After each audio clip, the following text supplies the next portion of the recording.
Soliloquio.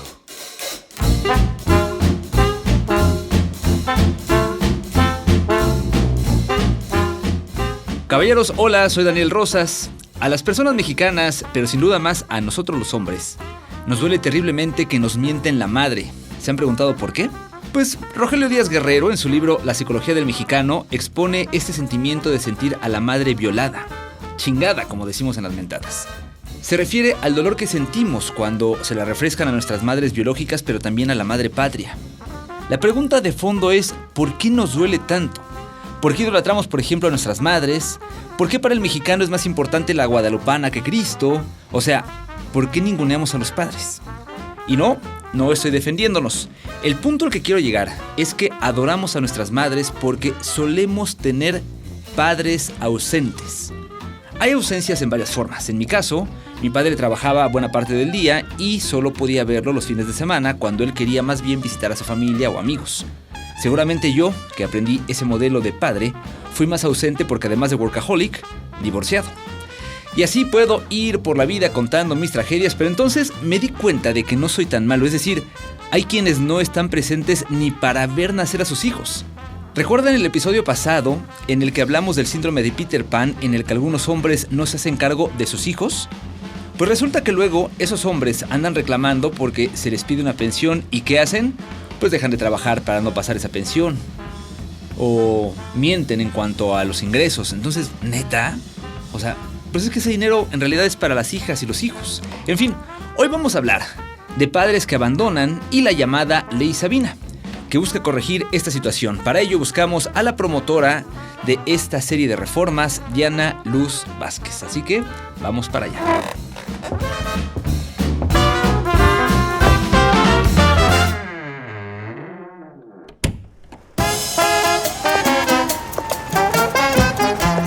Audiocentro presenta. ¿Qué? ¿A poco te escapaste de la juguetería, muñeca? No eres Google, pero tienes todo lo que busco. ¿Te caíste del cielo, mi ángel? Si lo bonito fuera pecado, no tendrías perdón de Dios. ¡Ash!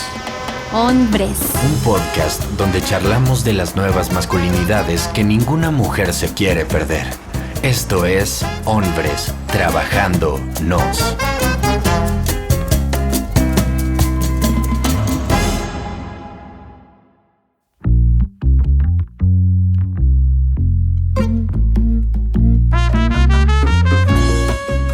Ya nos encontramos aquí con Diana Luz Vázquez Ruiz. Ella es promotora de la Ley Sabina. Bueno, ahorita nos explicarás porque justamente, Diana, y te doy la bienvenida, la charla que queremos tener el día de hoy tiene que ver con esto, con pues este fenómeno que yo no sé si haya crecido, pero cuando menos sí es muy grande, de los deudores alimenticios o alimentarios.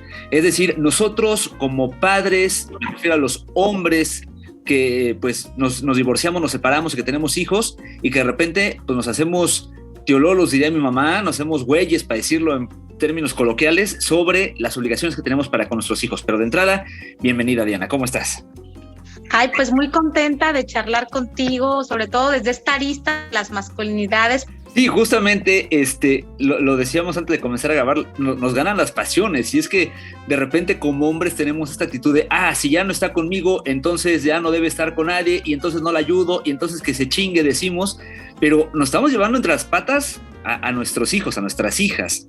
Y entonces, sobre este tema, lo primero que me gustaría preguntarte, Diana, es, bueno, entiendo que ustedes han hecho un diagnóstico de cómo está el panorama de deudores alimenticios o alimentarios, tú corrígeme ahí el término, en México. Sé que es grande, pero tú dirás... Para entrar en números, se habla en este país de datos oficiales de más de 15 millones actualmente de padres ausentes, pero ojo, esta no es una cifra, me parece precisa, porque el INEGI cuando censa, cuando encuesta, nunca pregunta por los padres ausentes, pregunta por las jefas de familia. Y en ese entendimiento son las mujeres que aportan a su casa o que son el sostén. Y cuando se habla de programas sociales en México, han anunciado hasta beneficios para más de 35 millones de jefas de familia. Entonces, si el gobierno federal anuncia apoyos a jefas de familia de más de 35 millones en México, pues también estamos hablando de 35 millones de padres ausentes, ¿no? O no los han contado bien, o no los han censado, y justamente el año que viene se va a hacer la encuesta del Censo Nacional de Crianza, de Trabajo de Cuidados, por el INEGI. Me parece muy interesante que estas directrices, que estas vertientes de preguntas vayan acompañadas cuando se habla de jefas de familia. ¿Dónde está el padre? ¿Por qué está ausente? ¿Está demandado? ¿Por qué se fue? ¿Envía? ¿No envía? ¿Cada cuánto? Porque esos datos nos van a dar un panorama más real que no existe de estos padres abandónicos. Bueno, la verdad es que tratando de ser benevolente y haciendo una media, si tenemos 15 millones en cifras oficiales de padres ausentes y los programas sociales son de 35 millones, pero pensemos que buscan beneficiar a más población con fines políticos, pues saquemos una media y estaríamos hablando de 20 y tantos millones de padres. O sea, aún así son un chorro. Y ahora, ahí va el otro dato.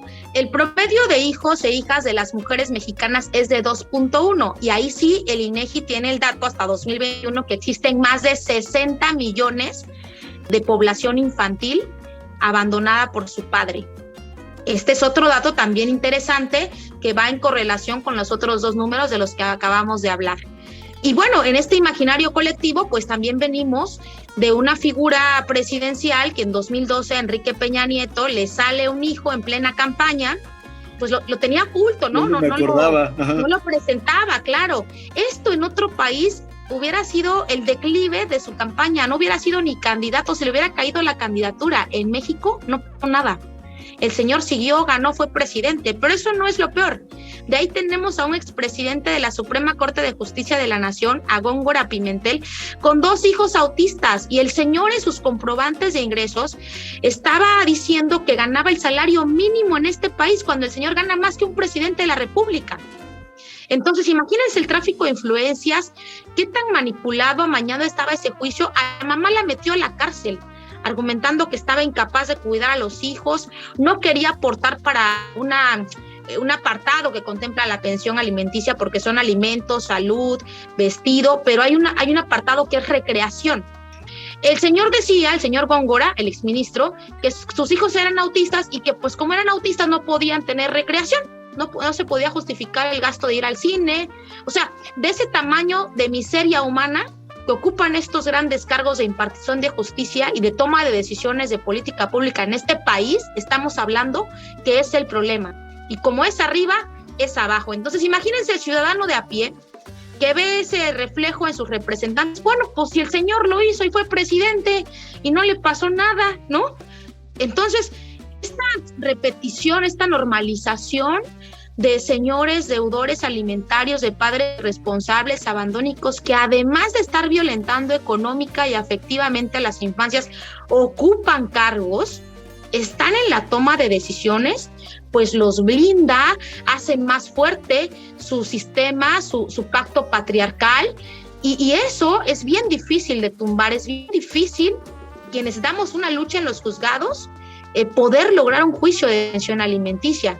De este lado, de las mujeres que hemos padecido el estar en un juzgado y que te revictimicen y que te digan ahí, y puede ser hombre o mujer, la persona juzgadora, que te digan, pero señora, usted está joven, tenga dignidad, ya no le pida nada a ese señor, mire, de usted ya ni se acuerda, él es feliz, usted sea feliz también, o déjeselo a Dios, déjeselo al karma. Bueno, hace no más de 3 años, el primer juzgado al que acudí, recuerdo que me dijo la mujer ahí, que era la jueza, sí, es imposible que las mujeres podamos reconocer a un hombre que te habla desde el amor romántico al que tú le crees, en quien depositas la confianza, y que después de que se dan cuenta de lo que implica una responsabilidad paterna, de los gastos que se llevan a partir desde la visita a un ginecólogo, lo que cuesta parir en México, que está entre 20,000 y 30,000 pesos un parto particular, y de ahí nos vamos con una serie de gastos, pues ahí sí ya no le quieren entrar, ¿no? Ahí sí, pues es tu hijo, son tus hijos e hijas, hazte tú responsable, ¿no? Eso nos dicen a las mujeres,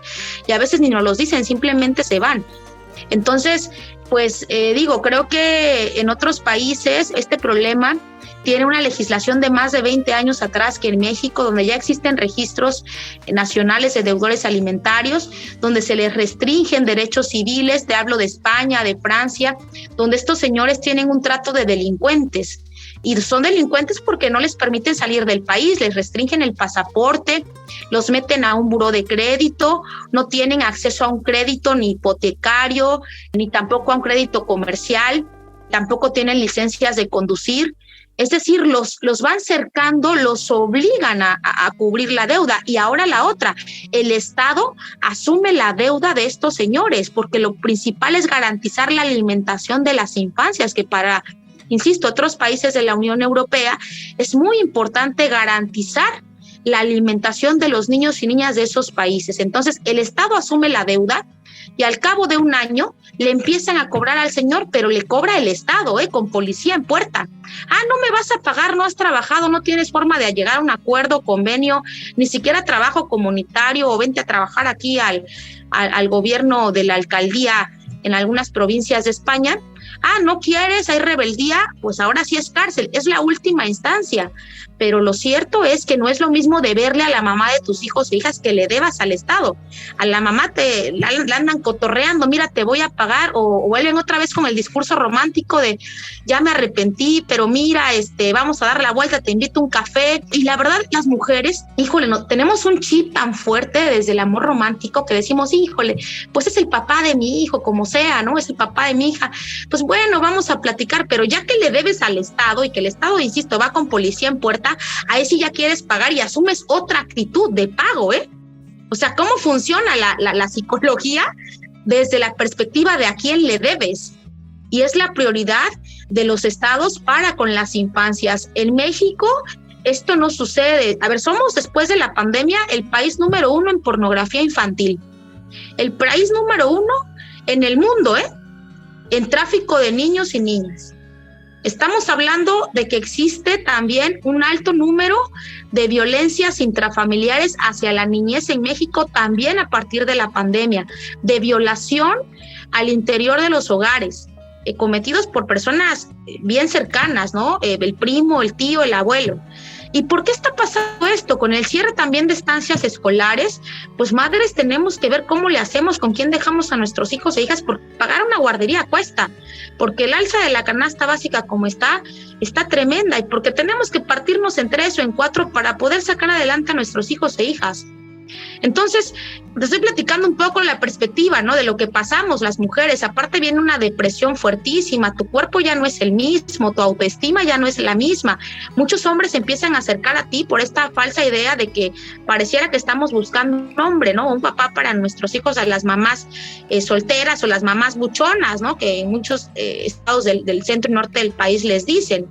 Y existe un parámetro también, una medida, una regla social de que aunque hayas dado a luz, tienes que seguirte conservando guapa, en forma. No, y está terrible. O sea, resistir de verdad un proceso de crianza, de maternaje, los primeros años de vida son demandantes. Se te va la vida, se te va la salud, se te van oportunidades laborales, porque también en este país no hay espacios, no hay condiciones para la maternidad. Y es que quienes criamos, quienes cuidamos somos las mujeres. Digo, habrá excepciones, reconozco a hombres que han asumido paternidades responsables, que contribuyen con estos trabajos, pero la verdad, digo, en términos numéricos reales, esto apenas empieza como un ejercicio de reflexión en los hombres, de mucha introspección, de reeducarse, de ir entendiendo de manera empática la posición de nosotras las mujeres. Y esto me parece importantísimo porque decíamos al principio qué importante es el entendimiento, la empatía, y muchos hombres toman actitudes de verdad miserables con las madres. Nosotras lo hemos visto en los tendederos de deudores, que son ejercicios donde exhibimos a los señores con sus fotografías, nombres, en plazas públicas, pues para recordarles que tienen un adeudo con sus hijos e hijas o que no se han presentado en el juzgado por años. Y a ver, renuncian a sus empleos con tal de no pagar, cambian de domicilio, sobornan al actuario o al notificador para decirles, mira, te doy 500 pesos y di que no me encontraste o no me vuelvas a encontrar por aquí, ¿no?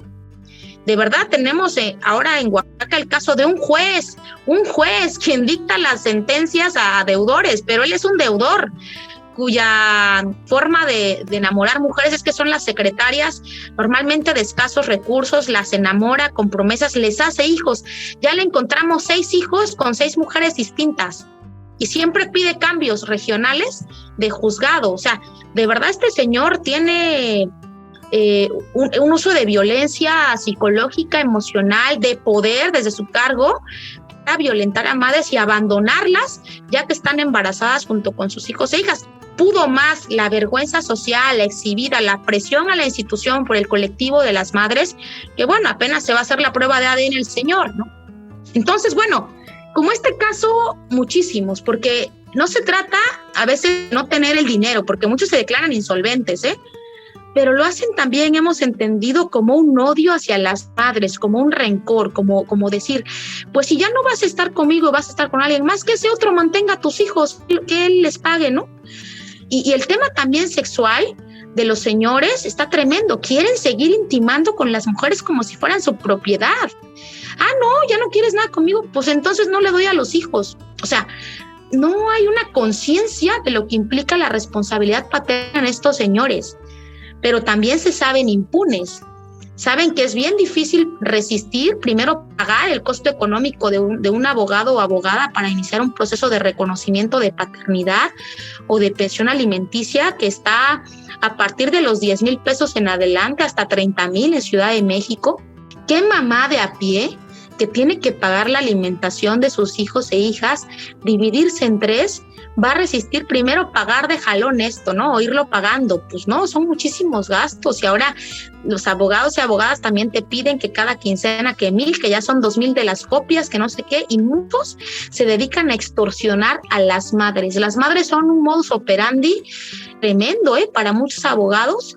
Entonces, sí hay ciertas características que tienen estos señores que tienen que ver con su formación machista, con un patriarcado, con el decir es mía y tiene que estar conmigo, tiene que intimar conmigo. Ah, no quiere, pues no hay para los hijos e hijas. Parece también que hasta carecen de emociones con sus propios hijos e hijas, no tienen remordimiento de lo que puedan sentir sus hijos al no verles, al no estar en su proceso de formación, de crianza.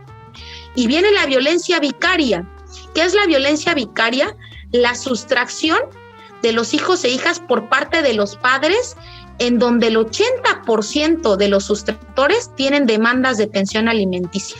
Es decir, con tal de no pagar la pensión, te quito a los hijos, me los llevo con la abuelita, con mi nueva pareja, y no te pago nada y además te los quito. Y no es que el Señor los vaya a cuidar o a criar, porque el Señor se va a trabajar, sabrá Dios con quién los deja. Es una forma de violencia, de revictimizar a la madre, de hacerle entender que, como no quisiste estar conmigo, como ya no quieres nada conmigo, ahora esto te pasa. Sí, claro. Por lo pronto, Diana, y para no desviar ahorita la atención hacia la ley vicaria, que es sin duda otro temazo, déjame aterrizar entonces esta charla en algo que tú has impulsado, que es la llamada Ley Sabina, que no es como tal una ley, sino es una serie de reformas. Pero bueno, quiero que nos platiques tú un poquito más de ella. ¿Qué comprende? ¿Por qué se llama de entrada Ley Sabina? ¿Qué comprenden estas reformas? Y bueno, evidentemente, ¿cómo nos afecta, bien o mal, tanto a padres, hijos y a mamis, por favor? Pues yo diría cómo beneficia, más bien.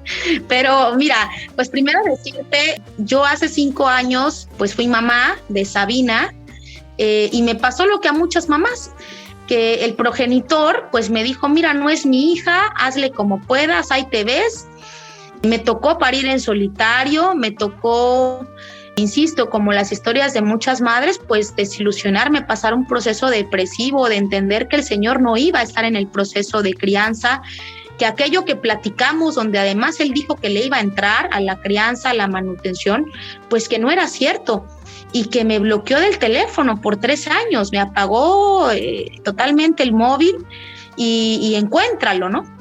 Entonces, bueno, fue por supuesto un proceso doloroso, pero también una reivindicación de mi historia. Mira, yo soy también hija de una mamá autónoma. Yo tengo 35 años y nunca conocí a mi papá, no sé ni quién es el Señor. Tengo estas historias como leyenda urbana de mi mamá que me cuenta que mi papá era muy guapo y alto. No sé si sea así, ¿verdad? Pero las mamás, con tal también de crearnos ilusión, pues nos dicen eso. Y vi cómo mi mamá pues hacía estos esfuerzos por sacarnos adelante a mi hermano y a mí, y pues fui entendiendo primero que yo no quería repetir esta historia, Y también mi abuela, ¿no? Con un señor alcohólico que llegaba a golpearla y que tuvo que sacar a 14 hijos adelante. Y estas historias, pues, de mujeres con tantísimos hijos, con decenas de hijos en México, que afortunadamente ya no se repiten, pues también hay atrás violencias normalizadas, como eres mi esposa y llego en la noche, pues quiero intimar porque eres mi esposa. Y no, ¿cómo va a ser violación, señora, en el Ministerio Público si es su esposo? ¿No? Entonces, afortunadamente eso ha ido cambiando, pero cuando vienes de estos antecedentes, estas historias en tu familia, y tú, pues justo, ¿no? Después de esforzarte por tener una educación, por tener, hasta prolongar un poco la maternidad, yo fui madre hasta los 30 años, y digo hasta porque la prolongué hasta terminar, pues, una carrera, y que te salgan con estas cosas de, híjole, pues, ¿en qué me equivoqué? Si fue platicado, lo hablamos, quedamos en algo, ¿no? Y que, pues, sea tan fácil abortar a los hijos en vida. Eso me parece terrible porque se habla mucho del aborto de las mujeres, esta criminalización que se hace, ¿no? Pero estos señores justamente son pro vida. Cuando tú les propones abortar, de decir, a ver, un hijo cuesta esto, vas a estar, no vas a estar, y te dicen que sí van a estar, ¿cómo lo vas a matar desde el vientre? No voy a cargar en mi conciencia con esto, ¿no? Híjole, qué terrible y qué fuerte es que te hagan parir y que no se comprometan con lo que habían dicho, ¿no? O que estés tú muy enamorada y que simplemente el Señor se va un día porque puede hacerlo. Y quien se queda con la crianza y el cuidado, pues eres tú. Y tú no puedes decir, pues ya no quiero, ¿a dónde lo dejas, no?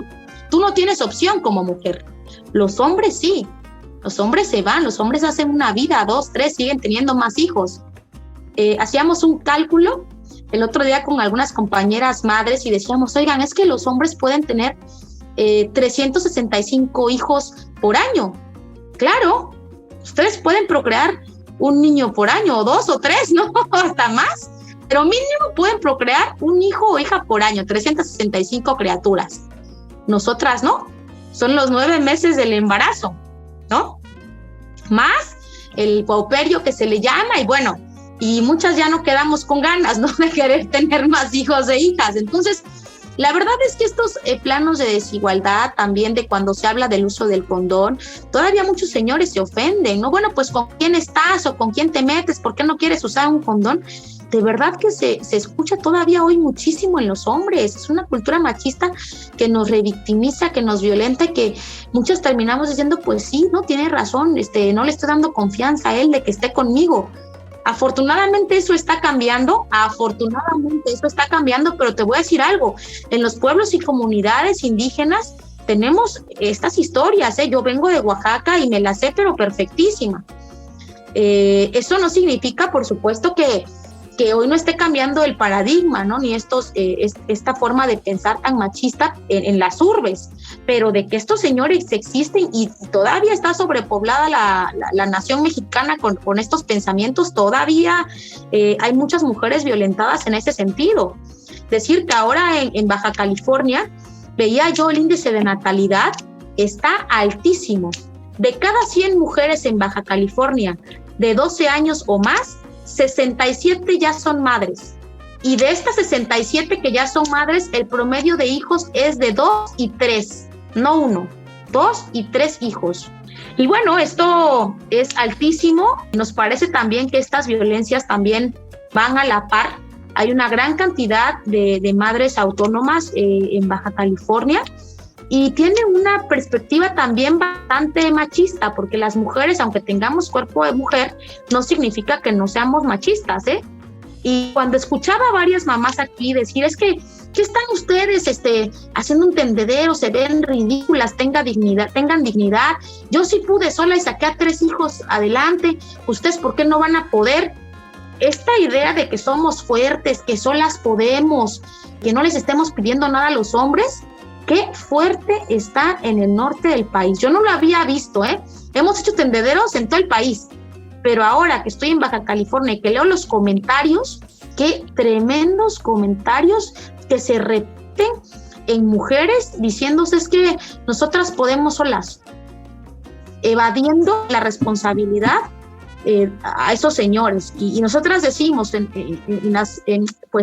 en estas frases que hemos nosotras ido creando, ¿no? En el movimiento contra deudores alimentarios en el país, pues que por cada mujer que dice que puede sola, hay un señor cómodamente disfrutando su privilegio patriarcal de abandonar. Hay un hombre abandonando infancias.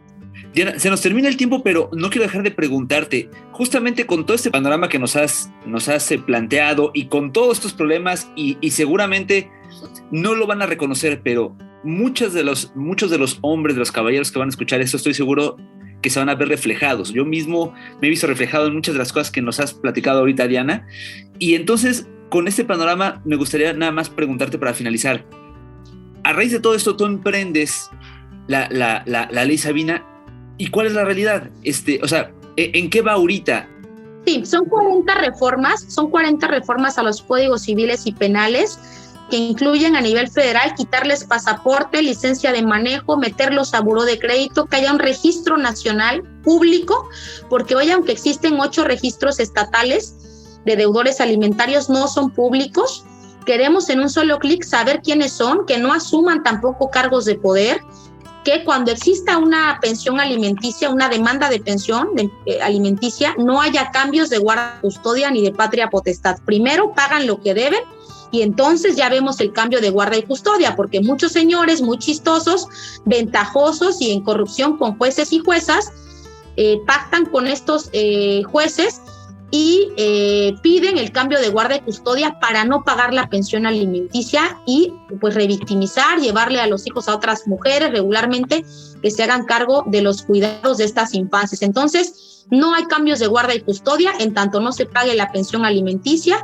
Es la propuesta de ley Sabina, grandes rasgos, que entren también a investigación en la unidad de inteligencia financiera, porque hay muchos señores que renuncian a sus trabajos, cambian de nombre, prestanombres, digamos, para seguir cobrando en nóminas, claro, cambian de nombre sus propiedades una vez que son demandados para no pagar pensión alimenticia.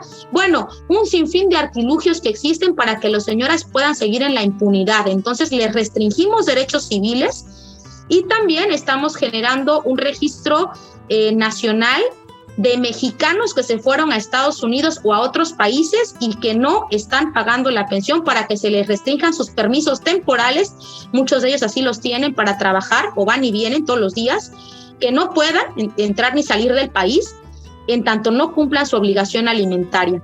Entonces, pues bueno, son reformas que van a ayudar mucho a estas lagunas legislativas que hoy existen para que estos señores pues puedan evadir la justicia, ya no lo hagan. Y también pues para que muchos hombres empiecen a tomar conciencia de que no es normal abandonar mujeres embarazadas, porque ya va a ser un delito abandonar. No es que pasen varios años en lo que llega el ADN, ya te pago lo del parto y eso a ver si tienes la factura, ¿no? No, aquí que sea un delito abandonar a una mujer embarazada, porque tú sabías que estaba embarazada. Que sea un delito.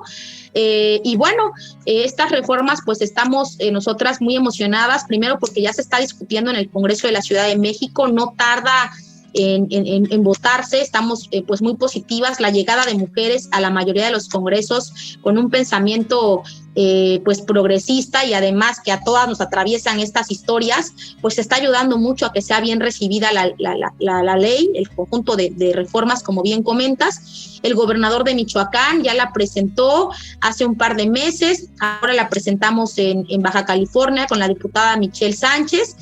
Vamos a Guerrero a presentarla, vamos a Jalisco y también a Veracruz. En Oaxaca ya se aplican algunas normas logradas, sin embargo, falta aterrizar que este registro estatal que logramos ahí sea público y todos los que ya existen sean públicos.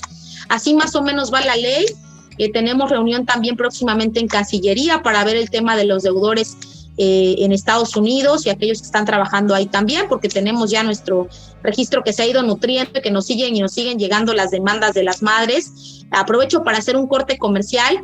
Los hombres también se pueden buscar a sus amigos, los pueden ver ahí si tienen conocidos deudores y que ya están ahí subidos a este tendedero. Pues los invitaría a que le echen una revisada a la página, es el Frente Nacional de Mujeres contra Deudores Alimentarios. Si ven a un conocido, amigo, familiar, no lo solapen, rompan el pacto patriarcal, por favor, entre ustedes, que no sea normal, díganse, a veces entre broma y broma, no, oye, pues no está bien esto que haces, no es normal. Ya paga, güey. Ya paga, claro.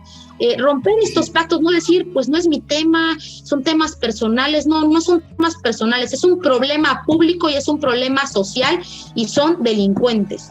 Entonces, si queremos que esta sociedad cambie, avance, hoy creo que más allá de estarle hablando a las mujeres y decirles, este es tu derecho, demanda, qué bueno que lo estamos haciendo ya muchas mujeres en este país, a quienes reconozco como activistas, madres, defensoras, pero hoy qué importante es que los hombres le hablen a otros hombres, que hablen entre ustedes de estas violencias que han normalizado. Traslademos el discurso a los derechos de las infancias y pongamos los derechos al centro. No quieres ver a la señora, te molesta verla, no pagas porque según te impide verlos, porque no te deja convivir con ellos. A ver, señor, ese es otro tema, lo arreglamos en los juzgados con mucho gusto cuando usted pague, pero si usted no quiere pagar la pensión a la mujer porque va y se pinta las uñas, usted puede depositar el dinero en el juzgado. Eso no es pretexto,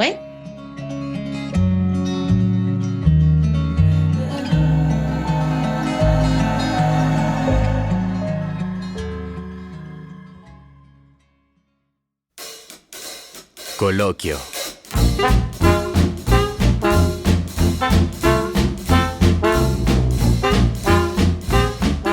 Como pudimos escuchar en voz de Diana Luz, es difícil dar cifras exactas sobre la cantidad de personas que han padecido el abandono por parte de su padre. El Censo de Población y Vivienda del 2020 del INEGI muestra que en México el 72.3% de las mujeres de 15 años y más, o sea, 35.2 millones, tienen al menos un hijo o hija, y de ellas, el 7% son madres solteras. No quiere decir que no tengan contacto con sus padres, pero tampoco quiere decir que aquellas mujeres que actualmente se encuentran casadas no hayan sufrido, por ejemplo, el abandono de sus hijos por parte de algún anterior esposo, o que alguno de nosotros no hayamos pasado por las mismas, aunque ahora estemos en la edad adulta. Nuevamente muchas gracias a Diana Luz Vázquez, la puedes encontrar en Instagram como @Diana Vázquez Ruiz y en Twitter como Diana Luz Va. Recuerda que nuestras cuentas de redes sociales están abiertas para que puedas opinar o proponer temas sobre lo que quieres que toquemos o el contenido en este espacio. Nos encuentras como Audio Centro Podcast y a mí me encuentras como Daniel Rosas 3.0. Este podcast fue producido por Audio Centro, grabado por Maritza Ramírez, editado por Juan Bernardo Cantú bajo la producción ejecutiva de Javier Martret y Luisa Cantú. Conducción Daniel Rosas. Y pues los dejo porque voy por unos cigarros y regreso.